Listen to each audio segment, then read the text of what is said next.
The fortress city Brutal Burg stands as an armored bulwark against the tittering terrors, driveling demons, gibberish goblins, and wailing witches lurking within the haunted and hazardous wilderness beyond the crumbling easternmost edges of the Verstreich.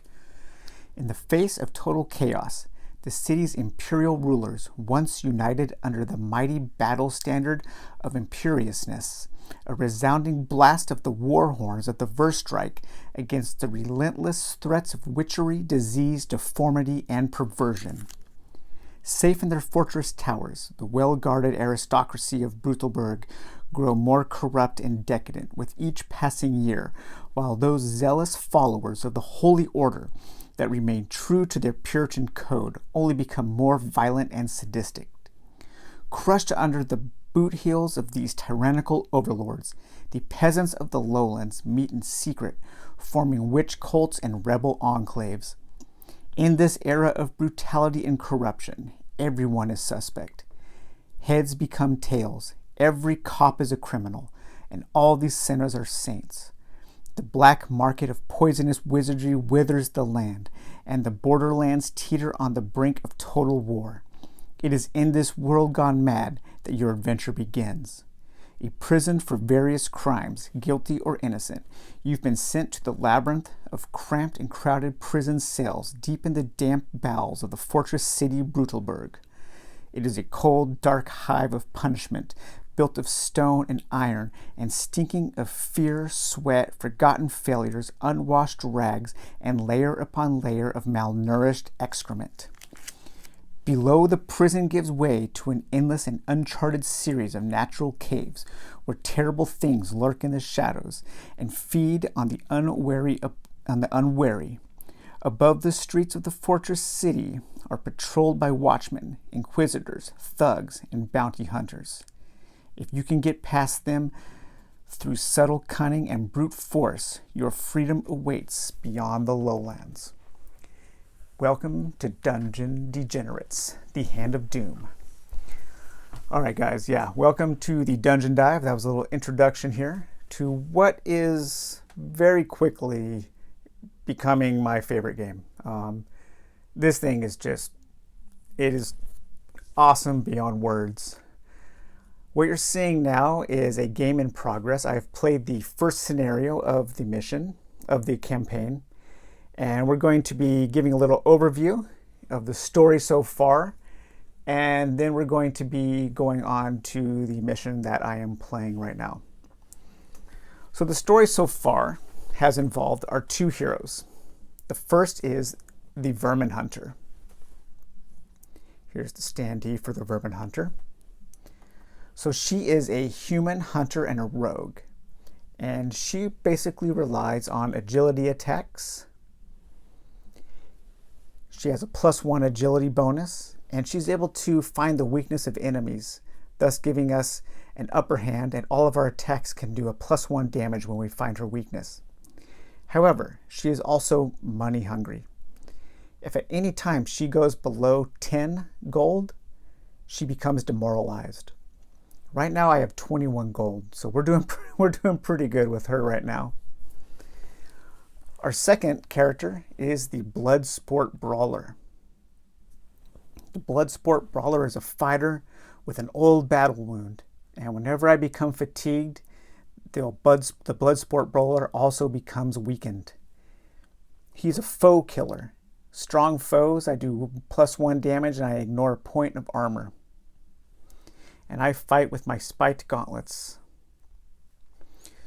So both of these characters were arrested for crimes, and they were imprisoned in the dungeon below the city of Brutal Burg. They were offered a chance to escape by the jailer. A corrupt jailer came to them and asked them to do a favor, a standard fetch quest. They were to travel to the crossroads and find a severed head, the Soothsayer head. They found the head, but at the same time, they also became diseased. They had to travel the land, earning gold, to make it to the Holy Order so they could get rid of the disease. But then they had to decide what to do with the head. The jailer wanted them to take the head to Pigskin Port. But I don't think the Vermin Hunter or the Bloodsport Brawler very much like jailers. And so we decided to take the Soothsayer head elsewhere. We made our way through the crossroads, and there we met an aristocrat who wanted us to escort him to the East Bridge. Once we were there, he paid us a hefty sum, and he left us. We then made our way down the river, all the way to Dusk Falls. While at Dusk Falls, we stumbled across a void gate. Once too many void gates come out across the land gets way more dangerous. We then decided to trek through the rotten swamp, and this took a really long time with a lot of encounters, and we almost died a couple times. And we finally made our way to the settlement of the Stone Circle. On our trip, the Severed Head told us that he wanted to go to the Stone Circle for some reason. And so we obliged, and we brought him there. But by the time we got him there, we were so mad at him because the trek was so dangerous that we decided to just sail the Severed Head and be done with it. So we did not deliver the Severed Head to the jailer's cousin in Pigskin Port, nor did we take it to the mystics in the Stone Circle.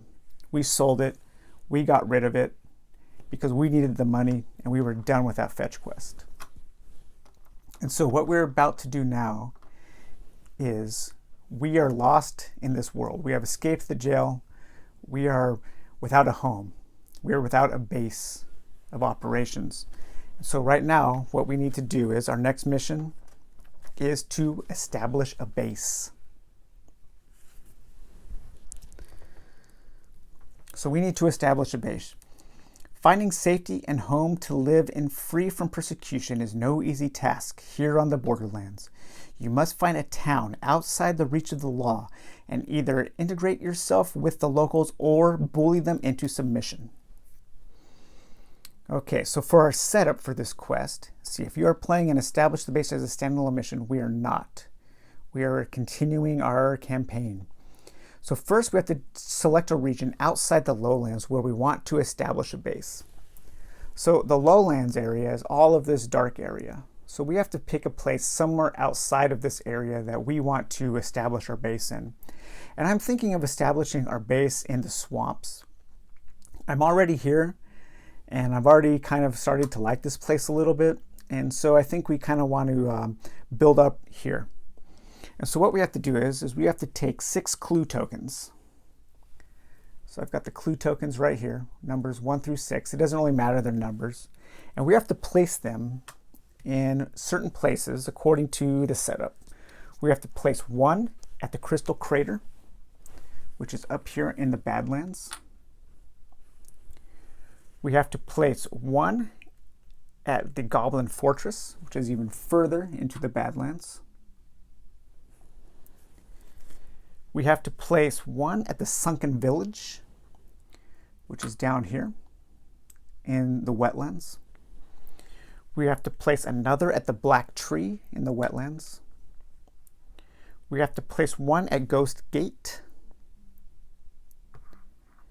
Where is it? The Fishmonger Camp and Ghost Gate. Okay, so these are 6 places of interest. Each one of these places has either a danger value, a danger level, or it uses the danger level of the area in general. So the Ghost Gate does not have its own danger level. It uses the danger level of its entire area, which is Tomb Lake. Fishmonger Camp has its own danger level, which is at 3 right now. The tree is at a danger level of 6. The Sunken Village is at a danger level of 4. The Crystal Crater is at a danger level of the Wastelands. Actually, of the Burning Lakes at 4. And the Goblin Fortress has a danger level of 5. So what we have to do is we have to travel around the land And we have to secure the areas that are marked with these clue tokens by either fighting monsters there or other things that we can do to lower the danger levels at any of those spaces that we can. As soon as one of those spaces, so during the mission, when a space with a clue counter is reduced to a danger level of 2 or less, remove that clue counter and increase the town level at the corresponding settlement. So we need to decrease the danger levels of these areas to increase the town levels of other areas. And as soon as one of those other areas has a town level of 4 or higher, we have to rest in that town, and then that becomes our base. So that is the object of this mission: to lower the danger level around the land, raise the town level, and then establish a base in that town. So as you can see, everything in this game is very shiny. It's going to be a little difficult to eliminate a lot of the glare with the way I have my lighting set up, but I will do what I can. Let's see, let's take a look at the Vermin Hunter. Our weapon of choice right now is the Rat Spike. That is a heavy item. It's worth 4 gold. It's a 2-handed item, blade. It attacks using agility. It has reach, which I haven't come into anything that needed reach yet. Reach is just a keyword that can trigger other things. And when I attack in the assault stance, I do a +1 damage to all creatures that are swarms. And then she is also armed with a dart rifle. The dart rifle is worth 10. It's a heavy item as well. I can only hold 2 heavy items. It's also a 2-handed weapon, so I can't use it with the Rat Spike. I would have to switch it out. And it is a ranged attack, and you can arm this with different kinds of ammunition or load it with different kinds of ammunition. You don't need to, but I haven't found any ammunition yet. And you can also use it as kind of a club with an attack of strength for melee. And then finally, she has an old scratch pipe. And then when I use scratch or void powder, I can load it into this pipe and I can use it multiple times. So she can smoke the drugs multiple times with her scratch pipe. The Bloodsport Brawler is armed with his gauntlet, and he can attack in assault stance using strength or in guard stance using agility. So that is actually, I can actually also use this barbed whip, which is 1-handed. And that attack is an agility. It has reach, and it has a special bonus when you're attacking things that are have a XP value of 1 or less. You can use this to negate abilities on the monsters, such as evade, pursue, and skirmish. However, oozes, swarms, and ghostly monsters are immune to that attack action, or that quick action. A quick action is an action that can be used before or after an attack. So I just kind of want to give a little setup, a little introduction to this game. We're not going to start the game yet. We will start that on the next video. Talk a little bit about Dungeon Degenerates here. As you can see, the game is very bold. The art is absolutely incredible. It's got the best art I've ever seen in a game, and it's very much inspired by the punk and metal scene from the 70s and 80s, possibly even the work of R. Crumb or Ralph Bakshi, or I can't remember the artist, but the Fabulous Freak Brothers. It's outsider art, and it's a little risque, I guess you could say. And I know it's a love it or hate it style, and I know there are a lot of people that hate it, and I guess I understand that, because yeah, I don't like some art in games, but maybe those people never grew up with old metal and punk art and bands. Maybe they're squares. in other words. um, but I absolutely like this game. The art is what sold me on the Kickstarter. I backed the game strictly for the art, thinking that it was just going to be kind of a simple roll and move adventure game, not completely unlike Talisman or Runebound. And what it ended up being was actually probably the best overland fantasy adventure game ever made. I mean, to put it simply, because the missions, the campaign system is so complex. So just based on the very first mission that you have when you're trying to escape from the prison, this is the mission book here, and you have there's so much player agency in this game. So the first mission, you know, as I said, I was tasked by this jailer to do a simple fetch quest. So the first thing you can do is you can kind of tell the jailer to F off, and you can fight the jailer and then escape on your own, which you would go to a loot and pillage mission. Or you can tell the jailer, yeah, I'll do what you say, and the jailer lets you go, and you get the severed head, and there's 3 different places that you can take it. You can take it to Pigskin Port, you can take it to Gutfish Gourd, which is over here in the swamplands, in the wetlands, or you can take it to the Stone Circle, which is where we took it. Or you could take it nowhere. You could decide to not even pick up the stone or the head and just go to one of these places without it and progress the mission that way. Or what I did is I ended up taking it to a place and then I sold it because it's worth quite a bit of money. And so he's probably mumbling to himself in some poor merchant's backpack right now, rotting away. So yeah, and there's 20 different missions, and all of the missions have just a ton of variety to them, a ton of ways to solve them, and then opening up different paths. And just taking a look at some of the monsters here. Every card, every monster has completely different art with all kinds of abilities.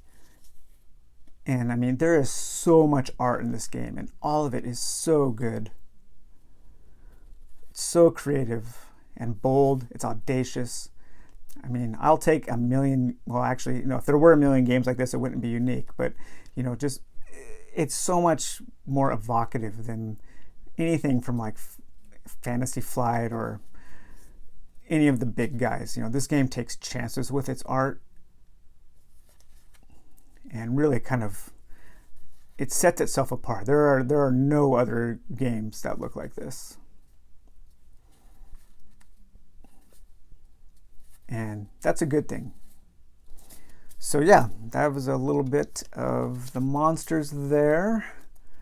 And let's take a look at, just real quick, just go look, show you guys some of the loot, some of the cool stuff you can find.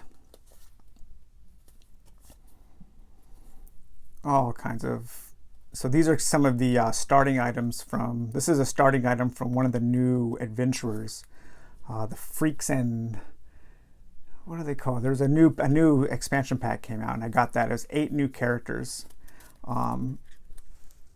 Here's some of their standees for the 8 new characters.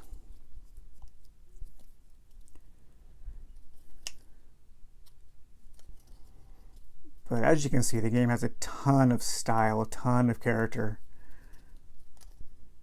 And I absolutely love it. I wish I could throw on some music, but I'd probably get a copyright violation or something. Throw on some Voivod or some Hawkwind or something. So, all right, well, we're going to start tomorrow evening with the establishing our base. But today I just wanted to give you guys a little introduction, a little background story, so we didn't have to start with the first mission. And we'll see how we do. So, all right, talk to you guys later. Bye-bye.